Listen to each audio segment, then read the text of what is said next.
Hello everybody and welcome back to our studies in land law.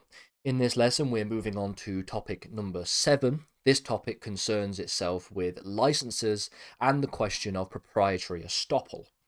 This video will talk about licenses. We'll take an introduction to the idea of licenses before talking about the different kinds of licenses and the different ways licenses work in future lessons. And then we will spend a couple of lessons talking about the issue of proprietary estoppel. So in this new topic, we're going to discuss the issue of licenses and proprietary estoppel, as I've mentioned. This lesson specifically will take an introduction to the subject of licenses before we unpack in some detail what licenses are and how they work in future lessons' time. So, the first question that I have to ask is, what is a license? A license is simply a permission for an individual to enter the owner's land without it amounting to a trespass. Simple as that. And obviously from that potentially broad and enlightening definition, we can think about all kinds of licenses for all different kinds of things. The thing that is important about a license and what distinguishes a license from any of the other things we've been discussing, like leasehold estates, for example, or the freehold, of course, is that a license doesn't convey any kind of proprietary right over the property for the licensee. If you have a license to enter a property, you only have personal rights. You only have rights in personam. You don't have any rights in rem over that property. You don't have any proprietary rights over that property. Now, this can extend to occupational rights, but it will not extend to rights that are granted under a lease. So, i.e., rights to exclusive possession of a property or to proprietary interests in that property, all of which can be seen to be occupational rights. Not occupational rights, but are rights that are granted to a lease, but are not necessarily granted to a license. So let's think about this. A license is a personal right, is a right in personam. Since it will not convey any proprietary rights over the property, it only conveys personal rights, it means that there are a number of things that a license cannot do, and it is very limited the kinds of rights, or at least the kind of power you may have over a property in relation to the issuance of a license. You can't transfer, for example, a license to a third party in the same way that you could transfer a proprietary right to a third party, such as an easement or a lease.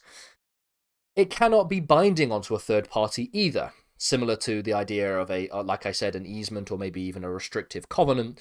These represent rights that are proprietary that can be binding onto a third party. They're not binding on to a license is not binding onto a third party in that regard.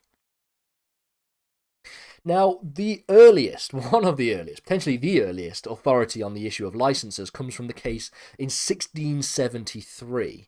Now, I think I want to do a competition, really, to think about which is the earliest case that I have actually discussed in this series of lessons, or maybe on any of the lessons on the Law Academy.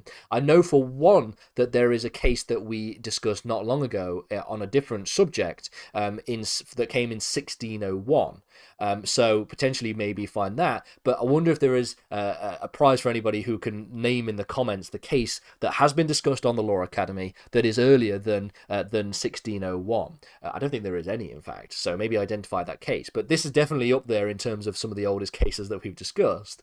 The case here is the case, of course, of Thomas and Sorrel.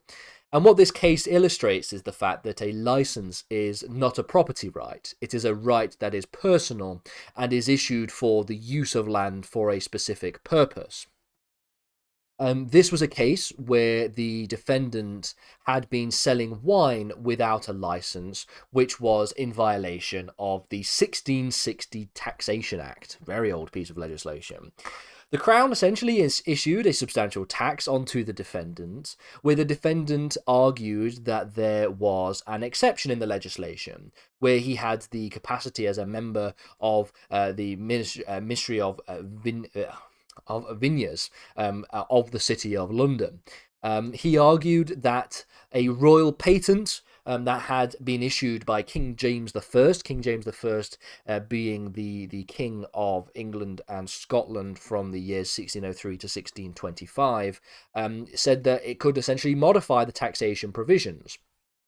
Now, for those of you who don't really understand or haven't studied any of the history, the 1600s is quite a tumultuous period for Great Britain. We get King James, and then you have King Charles, which then leads to a revolution and regicide, and then we get Cromwell and the as Lord Protectorate. We get the Restoration, and then we get a new monarch in the Glorious Revolution. So it's quite an interesting time period, but that's just a little side point that can be referenced. Go and read that in your own time if you wish to. Essentially, though, he argued that a royal patent that had been issued by King James I could modify the taxation provisions. The court, however, held in favour of the Crown. They noted in one of the reasons as to why they held in favour of the Crown that a licence is merely a personal right, and it is not, in fact, a property right. This was also a case that examined the different kinds of licenses that exist, and this is something that we're going to get into in future lessons' time, so stay tuned for those lessons, like I said, in the future.